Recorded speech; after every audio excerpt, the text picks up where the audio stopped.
Make no mistake, the area that you are looking at belongs to the country known as Iraq. Recognized throughout the world for war, sectarianism, and general instability, as well as the intensely hot climate of the Middle East, one would not expect to find a lush oasis in the middle of the desert. And yet, these marshlands belong to southern Iraq and have been part of the greater Mesopotamian region for thousands of years. In this video, I want to talk about their relation to the biblical Garden of Eden found in the book of Genesis, and a possible location for where the Garden of Eden was while it was still accessible to mankind. For those of you unaware, the Garden of Eden was a very special place that no one can reach today, but it is where the first humans, Adam and Eve, were placed. It is where they walked amongst God, where there was no bloodshed, animals did not hunt, everything was provided for them, all the sustenance they needed. And it's there that they were tempted by Satan. They ate the forbidden fruit, which, by the way, was not a red apple, and thus were thrown out of the Garden of Eden for disobeying the one commandment that God gave them. After that, God said that they will spend the rest of their lives toiling and struggling with the earth in order to feed themselves, rather than having the easy sustenance, the holiness, the lack of sin that they had earlier in the Garden of Eden. So where could this Garden of Eden story be taking place? It describes it as a lush oasis, as a place abundant in nature, and yet we know that most of the Bible takes place in the Middle East, which of course is the cradle of civilizations. So where on earth in the Middle East could this lush oasis be, if the majority of it is desert? Well, of course, the southern marshlands of Iraq would make a lot of sense. But I'm going to go a step further and say that the marshlands of southern Iraq are only the perimeter, only the very edge of an entire civilization, an entire geography that has been lost to mankind, much like the garden itself has been lost. In recent years, archaeologists have been diving into the Arab or Persian Gulf, however you want to call it, and they were going down to the depths of this Gulf, and they were discovering many interesting things about how this land used to be, first of all, not flooded by water, and when it was a land that could be accessible merely by walking into it, as if it were on dry land, it was not one of desert or of steppe formation, but similar to the marshlands of Iraq, it was a lush oasis. So really, the marshlands of southern Iraq are just the remnant of the original area that was the Arab or Persian Gulf. This original landscape exists in small parts, the coast of Kuwait and southern Iraq, and parts of Iran, I'm sure, as well. But as a whole, this entire geography has been lost. There was, however, a time archaeologists have proved, which I will show you a clip from this summit in Abu Dhabi, where the archaeologists are showing some of their findings. And what they have proven is that this land, again, was not submerged by water. It was a basin for many different civilizations and settlements of humans in an extremely ancient and forgotten period of time. And obviously, because it is completely submerged by water, it has been lost to mankind. We can obviously go there now with our technology, but for the majority of human history, nobody thought to go and look into the Persian Gulf for the secrets of the Garden of Eden. Now, am I saying that if you dive into the Persian Gulf today, you can find the cherubim with the flaming sword? No, because God hid this place from the world. If God wanted people to find it, we would obviously be able to find it. And you say, well, how can that be possible? And I ask you, how can it not be possible? We're talking about the creator of the universe. So if you believe in God, if you believe in the one God of Abraham, you're going to say that it is improbable for him to hide a garden? Because you're already believing that this is a being who exists outside of time, who created the entire universe. I'm sure he can hide a mere garden from humanity. We have many things that are spiritual that we cannot see, such as demons and other spiritual warfare, which of course I will do a video on in the future. Anyway, the Persian Gulf could be the site of where the Garden of Eden was placed, and it could be the civilization and the basin in where this garden was and where the stories took place. So instead of people thinking that everything in the Bible, the Old Testament, has to be purely symbolic with no element of truth to it, I'm here supplementing what I said yesterday in my video about creation, the creation story in Genesis, saying there are some parts that likely are exaggerated, that likely may be metaphorical or symbolic, like the six-day creation. Because again, God did not write the Old Testament. The prophet Moses did, with the information he received from God on Mount Sinai. And again, creation only takes 2 pages of the Bible, whereas laws take 50 or 60 pages. Please refer to the previous video where I discussed this topic at length. So Moses could have been writing in many ways, and actually he did write in many ways that were metaphorical and symbolic. But I'm here stating that you have to be in the middle here, and you cannot be either of the two extremes. You should not be a literalist fundamentalist who reads the Old Testament in plain English and says, okay, everything that's written on here is not meant to be taken with any depth. I'm going to take it extremely literally, and that's it. I'm just going to believe it that way. That's the fundamentalist, literalist, maybe evangelical way of looking at it. Then, of course, there's the very, very, very deeply secular, advanced quote answer, which is, oh, it's all metaphorical, it's all symbolic. There was no garden, there was no Adam and Eve. It's all just a story that Moses is telling. Everything's symbolic, everything has symbolic meaning. And to that, I would answer with as much ridicule to the literalist fundamentalist saying, everything is symbolic, then you have no religion. If everything is just a symbol, you have a fun story with guidelines for life. But if you take none of it literally, and I'm not just saying the New Testament, if you take none of the Old Testament literally, none of it, even a little bit literally, then again, you have no religion. Because you say, oh, I believe in a God who can do anything, but for me, it's too far-fetched for the Red Sea to be split. That's just too far-fetched. I'm not going to believe that. But I'll believe that a guy rose back from the dead. That makes sense. But splitting a sea, oh, how could that be? Again, I point with ridicule at both of these positions. There is a way to look at it in the middle, which you must look at it if you're a serious theologian or just serious about Christianity or any of the other Abrahamic religions, that there is a style of writing in some parts of the Bible that is made for metaphor, such as Genesis, parts of it, and parts of Exodus. And there are parts that are very literal, such as, again, parts of Genesis, parts of Exodus, and the whole of Leviticus and Deuteronomy. So to state that it's either all literal or all symbolic, you have no depth whatsoever. What is my position? I just told you, my position is that there are some that are literal, there are some that are symbolic. You have to take some time, read through the context to understand what is symbolic and what is it really saying. So back to the main point, I believe that the Garden of Eden was in this basin or just in southern Iraq. In fact, there is actually a tree in southern Iraq, I'm not even joking, that is called, I think it's the tree of the knowledge of good and evil. So they actually have a tree that they have called, hey, this is the biblical tree from Adam and Eve, that is literally sitting around in Iraq. I'm not saying that's it, bam, there's your proof, just go touch it and your life will be fulfilled. I'm not saying that at all. That is 99% chance not the tree, because the garden has been hidden from mankind. I just find it very interesting that people look at the Middle East, they see desert, okay, how could a garden of lush oasis exist here? Then you look at southern Iraq, marshlands, okay, I'm starting to understand, we can't have lushness in the Middle East. Then you see that the Persian Gulf used to be not submerged in water. It was actually accessible by foot. And it was not a steppe or a rocky plateau or a desert. It was a continuation of the marshlands of Iraq, spilling into this area, creating a lush basin, an oasis of life. And suddenly the Genesis story starts to make more literal sense. It is not just symbolic. You can actually find a place that is described by the Old Testament. I think that is absolutely fascinating. Absolutely fascinating. That's all I wanted to share, is that keep your mind open. Things are not as bleak as they seem. There is plenty of proof for a plethora of things that happened in the Hebrew Bible or Old Testament. I'll be doing a video in the future proving the Exodus story and the pathway to the Mount Sinai, as well as the discovery of Mount Sinai. You can also find Noah's Ark in eastern Anatolia and Turkey. So to say, hey, we can't find any of this stuff, it's all fable, you're completely wrong. We have the Garden of Eden, or at least an area that resembled it, which is the inspiration for it, which is where the garden would have been and is now hidden. We found Noah's Ark, we found Mount Sinai, we found where the Hebrews would have crossed over. We found Asiatic, Canaanite, Semitic settlements in the Nile Delta, in the northern part of Egypt. Of course, these are foreign to Egypt because Egypt was a Hamitic civilization, did not speak a Semitic, which is Canaanite language. They did not speak that language at all.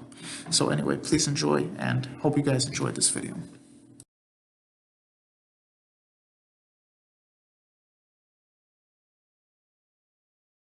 The Gulf landscape and start actually thinking about what it could have looked like. Now, This landscape is actually based on topography, so it's height data. Now the former landscape isn't necessarily the same as the topography, because the Tigris and Euphrates rivers will be constantly depositing material. There'll be change, there'll be sand being deposited, silts and so on in various areas on the seabed. However, it does give us a snapshot, if you like, an idea of what's happening. In 1996, Kurt Lambeck proposed in a paper where he examined the depths of the sea in the Gulf in various areas, and he proposed that there were formerly three main basins here. So these are exarchaic basins, which means that they have an inflow into them and an outflow. So formerly, we have the Tigris and Euphrates here, which is providing fresh water from the north, a river which would run through this valley, the confluence of the Tigris and Euphrates, which is called the Urshat River Valley, into the western basin, this one, which is at around about 70 metres below sea level, and then into the central basin, which is the deepest part here, which is the deepest part of the Gulf here is around about 100 metres deep.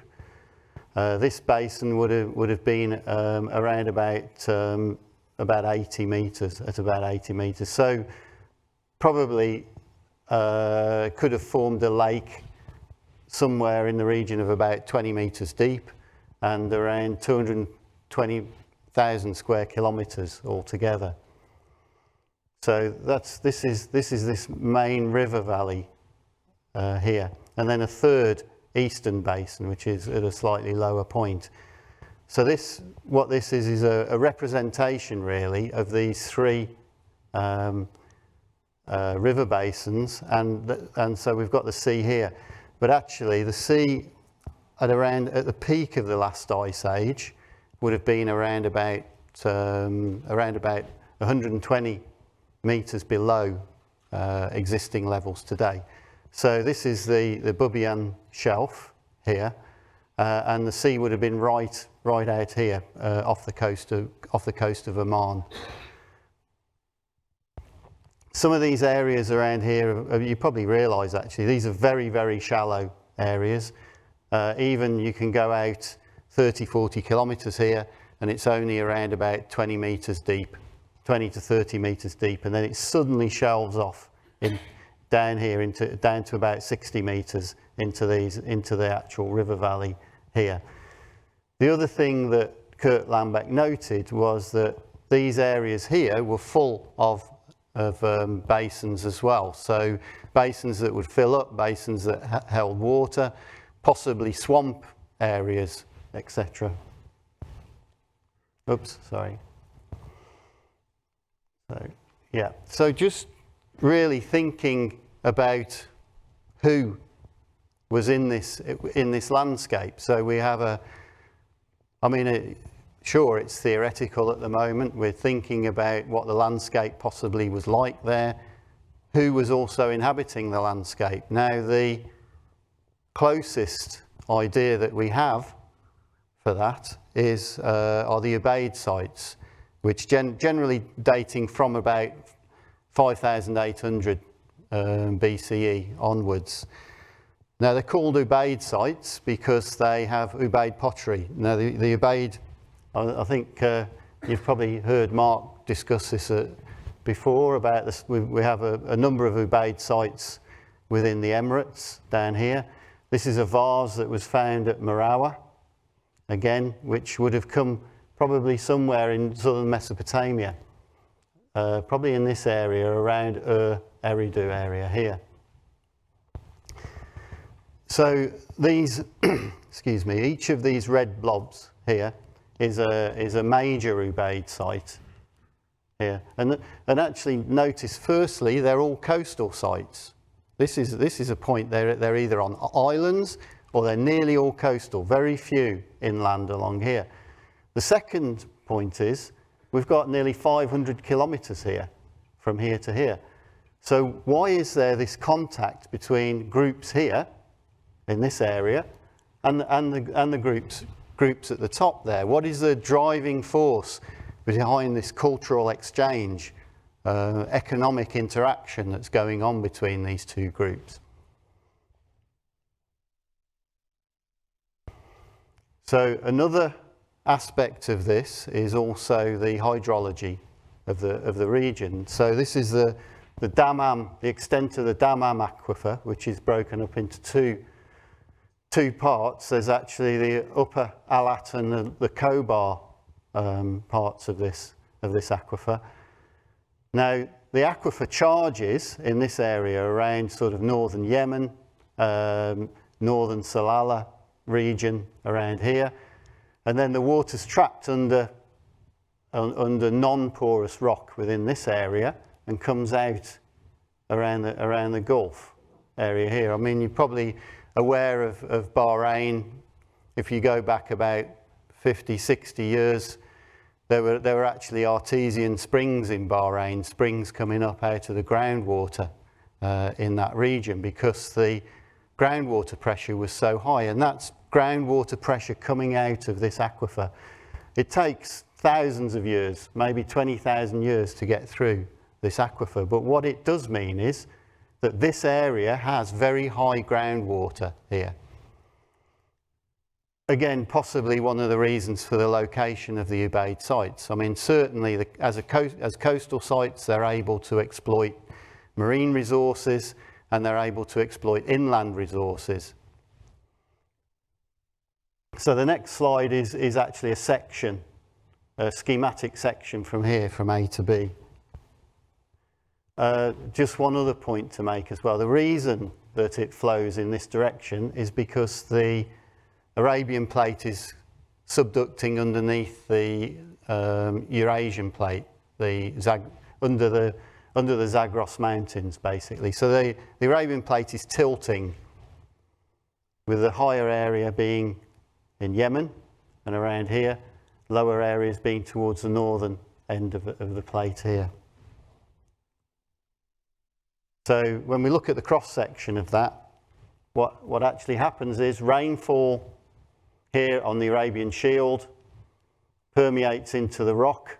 Some of these rocks around here that are non-permeable, that one and these ones here, we end up with the rainfall permeating through over thousands of years, and the piezomic pressure is dependent on the length of and depth of the aquifer here. And the same with this one. So we've got a lower aquifer, which probably was not accessible during the Neolithic, Radherma aquifer, and the Dammam aquifer over the top of it. So what this suggests is, and again, it's theoretical, what it suggests is that the river valley, while it probably wasn't affected, and I'll just go back to this slide, probably wasn't affected by the greening of the desert. You might have come across this before, a change in the climate here between about 10,000 years ago and 6,000 years ago caused the